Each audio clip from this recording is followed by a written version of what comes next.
কালিমা লা ইলাহা। এই কালেমার বাণী প্রসার করতে নবী গিয়েছিলেন তায়েফে। তায়েফিবাসী মানল না কালেমা, পাথরে মারল আমার নবীকে। কালেমা লা ইলাহা, কালেমা লা ইলাহা, কালেমা লা ইলাহা।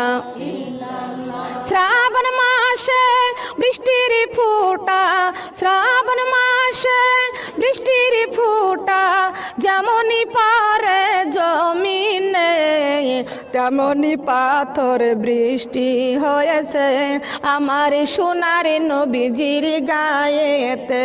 কালেমা লা ইলাহা, কালেমা লা ইলাহা।